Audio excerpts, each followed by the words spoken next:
Well, Keith, we've just been commentating on Nottingham Forest 1, Chelsea 1. That was as poor a Chelsea performance as I've seen in a long, long time. What the hell is going on with them? I'm not sure. I said before, I played in games when the opposition haven't really been up to it, and it affects your performance that you start dropping your levels because of them. But the first 45 minutes, Chelsea were okay. I wouldn't say they were good because they weren't. They were just okay. They had 2 shots in 45 minutes where Forest were really, really poor in the first half. But the second half, I'm not sure what Steve Cooper said to the Forest boys, but they just seemed to come out with a bit of fight, the bit between their teeth. They were prepared to run, they were prepared to close people down. It was like they said, if we're going to lose, let's go and lose the right way. And they brought themselves back into the game. And like you said, Nathan, if anybody was going to win that in the second half, there was only going to be Nottingham Forest to win it. The stat at half time was that Thiago Silva and Koulibaly had more touches of the ball than the entire Nottingham Forest team. And that did sum it up, because every time Chelsea got the ball midway inside the Forest half, they just turn back and play it back to the centre halves. What was the thinking behind that?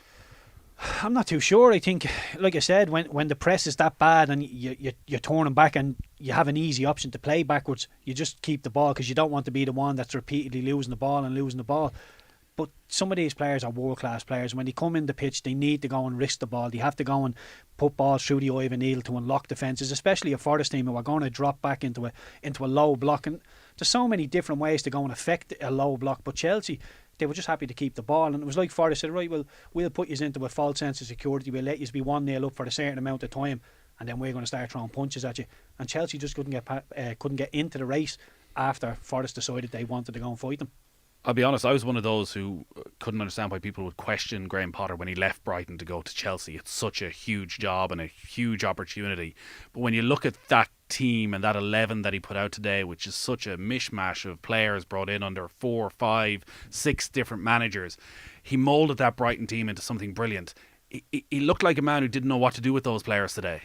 Yeah, well, look, it's an elite club. I know he done really, really well at Brighton, but now Graham Potter finds himself at an elite club in Chelsea. And for me, Chelsea need to turn up and play the way they play. For me, when Graham Potter was at Brighton, he was slightly reactive in his tactics, where he would turn up, see who X, Y and Z were playing, and we'll go and try and play from there. With Chelsea, like, we know how Liverpool play. Liverpool are rock and roll 100% all the way. Man City are going to keep the ball and turn the screw. But we don't really know what sort of Chelsea team is going to turn up. Are they going to go and try and beat you? Are they going to be possession based? Are they going to drop back? You just don't know what you're going to get with this Chelsea team under Graham Potter. And for me, they've got an awful lot of attacking talents. Their defence has been fine at the minute, but attacking wise, with not enough goals with the talent they have on the pitch. And like I said, defensively, they seem to have struck a decent enough balance, been okay. Forest, we knew Forest I think have only failed to score once at home in the Premier League so far. So you would have assumed they're going to get on the score sheet at some point today, which means Chelsea have to score 2. But Chelsea seemed, after Raheem Sterling scored, just thought, well, that's it, game over. Forest can't come back. And like I said, when the tide starts to turn, it's very, very hard to wrestle it back. There's such a lack of consistency over so many of the individuals that far predates the Graham Potter era. When you look at today, it's Pulisic who starts, Kai Havertz who starts. They play well against Bournemouth, but today they do very little. Raheem Sterling has that inconsistency that wasn't really there at Manchester City. It wouldn't have been allowed at Manchester City.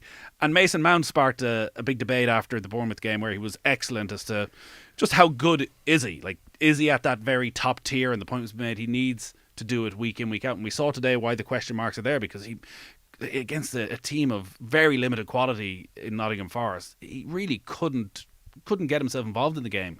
No, but I think you could throw that at a few of the Chelsea attackers. I don't think they get into the game. But Forest, I think the way they set out was quite right. They had a low block. Koulibaly and Thiago Silva were allowed to keep the ball. They had 1 or 2 decent passes. Mount made some runs in behind in the early stages of the first half. But for me, if you're a top class player or you want to become a top class player, how many times have we seen Haaland not have a kick of the ball but just hit the back of the net, not be involved in the game? Mason Mount wasn't really involved in the game. Maybe he was in terms of tackles and a bit of needle, but in terms of actually going and making Chelsea an attacking force, he couldn't get himself into it. But that is down to his team as well. I know it was very, very congested in the middle of that pitch today, but he needs to do more. And for me, a lot of the Chelsea players were just, I wouldn't say down in tools, because I don't like to say that about any players, but I feel when Raheem Sterling scored, they thought, that's it, we have it won here now, and they totally stepped off the gas. The investment in players at Chelsea is relentless, and it looks as though this January transfer window is going to be no different. They've agreed a fee with Monaco for a young French centre half. It'll be about 35 million. They've been strongly linked with Enzo Fernandez after a brilliant World Cup, maybe up on 100 million from Benfica. There's talk of Alexis McAllister through the Graham Potter connection. It looks as though they need a number 9. When you look at the talent that's there and the way the club is going about recruiting players, would you actually be concerned about Graham Potter, about some of those questions that were there before the World Cup when they lost 3 in a row? Would you worry that actually this may be the wrong job at really the wrong time? I think so. I have to be honest, I like Graham Potter, what he did at Brighton. I'm a fan of his, the way he plays football. He comes across as a really humble bloke when he does his press conferences. But I don't see this ending well at Chelsea for him, I have to be honest. Are he going to win the Champions League? I don't think so. I think Graham Potter has already said the first time he watched or went to a Champions League game was when he managed one with Chelsea. So he hasn't got the... He's not as long in the tooth as you need to be able to throw punches in the Champions League. Are he going to win the Premier League? Definitely not. Are he going to finish in the top 4, top 6? Possibly. Is that enough to keep your job at Chelsea? I really don't think so. So I think end of the year minimum, I think Graham Potter will be out the door. Because like I say, no trophies and finishing outside the Champions League places at Chelsea. I think his days are numbered. Looking above Chelsea, it does feel as though we're going to get ourselves a title race that Arsenal... I know it's not even halfway through the season, but every question that's been asked of them, they're answering it. And last night against Brighton, they were exceptional again. The amount of attacking talent. Are you starting to believe a bit more that Arsenal can do this? I'm very reluctant to say I'm starting to believe, but I am. The questions that keep getting asked, they keep answering them. And when Jesus got injured at the World Cup with Brazil, I thought that'll really, really hamper Arsenal, because the way Jesus presses, I know Arsenal have spread their goals out a bit and there's a lot of players jumping in with Martinelli, Saka, Odegaard all scoring a decent amount of goals, but I thought Jesus, the way he presses, the way he has that Man City feel of when to go and lock people in, I thought Arsenal would miss him.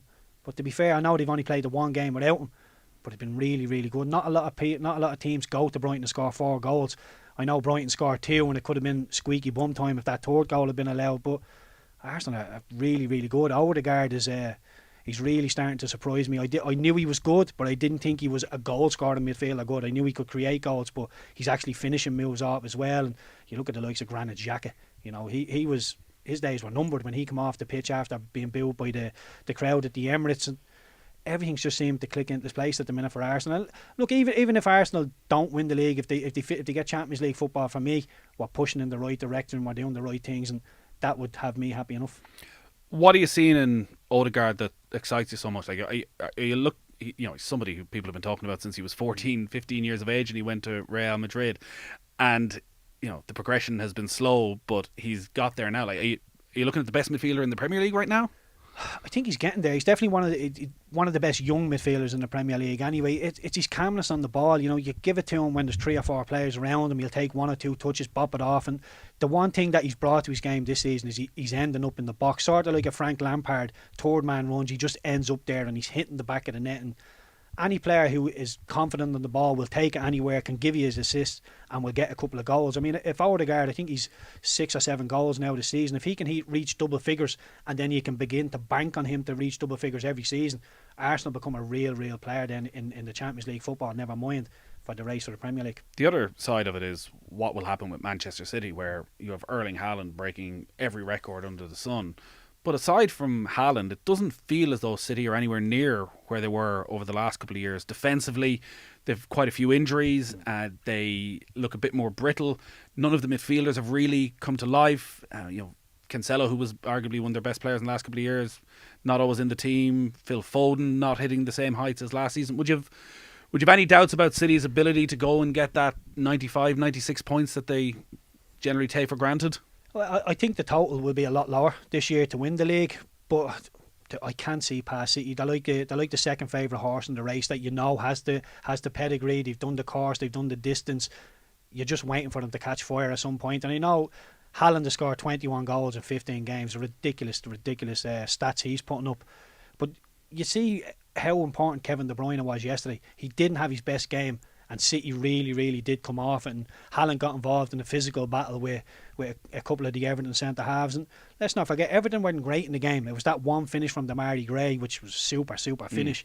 But if they hadn't had that one moment in the game, it'd have been an easy enough game for Manchester City. So look, I think City will still win it. I think they'll win it at a canter. I think they've another 3 or 4 gears to go. They'll slightly go up through them, and they'll win the league. But Arsenal, like, all the questions they're getting asked, they're answering. And look, at Newcastle as well, they're going to be in and around the mix, and I expect United to keep improving, and we still expect Liverpool to come up against the rear as well. Was there anything in what Everton did yesterday that other teams can learn from about playing Haaland and De Bruyne in the way that they did get under their skin? Like, I've never seen Haaland so far in a Premier League game react the way he did yesterday. Like, he, had one incredibly rash challenge where he threw himself through the air, almost started a big old scrap, seemed to constantly be in the ear of the Everton centre half. Like, seemed maybe rattled for the first time. Yeah, he did, and like you said, we haven't seen that a lot with him. Usually, Haaland, the one thing with Haaland is because he's so young, he's still prepared to just stay away from the game. He'll go and occupy the 2 centre halves.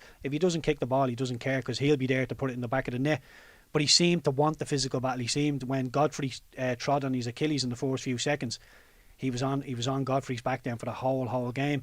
And in the end, look, Everton go and get a draw. So I think there might be a couple of more teams that come to the Etihad and say, listen, why don't we try and rough Erling Haaland up a bit? Look, Haaland wasn't great. I know he scored a goal. He wasn't great. De Bruyne wasn't great. Cancelo will come off the bench and go into the starting lineup. I do think City will just keep getting better and better. But can you rough up Haaland? I've always been one of them players. When I play against a great player, I just leave him alone and hope he gets disinterested. For me, how'd that go for you? Not well. There's 2 sides of the coin. You leave him alone, he goes and scores. If you wind him up, he goes and scores either way. So, yeah, I don't know. I think we will see a little bit more of it, though, the winding up tactics. An interesting weekend from an Irish point of view as well. Evan Ferguson getting his first ever Premier League goal. First of many, we hope. He's been talked about for, well, I say many years. At 18, 4 years since he made his debut for Bohemians at 14. He's been around that Brighton squad for well over a year now. We're all going to get carried away, as we tend to do, and there's the Aaron Connolly example of he didn't kick on. Where do you stand on Ferguson, and I guess, can he make an impact on the Premier League? Does he need to go out on loan, and where all that fits in with Ireland? I think he can make an impact. I don't think he'll go out on loan. I think getting the goal against Arsenal will give him all sorts of confidence. It wasn't the most pretty goal on the eye, but he puts Saliba under a lot of pressure. He has the willingness to run in behind. And the one thing that I take from it as well is, I thought Brighton were better when he was leading the line for them. When he came on, he seemed energetic, and he was built like a man. Saliba's a very good centre half, and Ferguson, to be able to just go and have a physical battle with him is a lot easier said than done. So he's a great shape, good physical size. He can hit the back of the net. He's decent in the air. He has all the attributes to go and make himself a really good footballer. And the promising thing that we spoke about before is Graham Potter obviously liked him, and you're thinking, maybe it's just a manager that likes him, but De Zerbi's come in and he fancies him as well, so he obviously has a lot of talent. Great stuff, Keith. Cheers.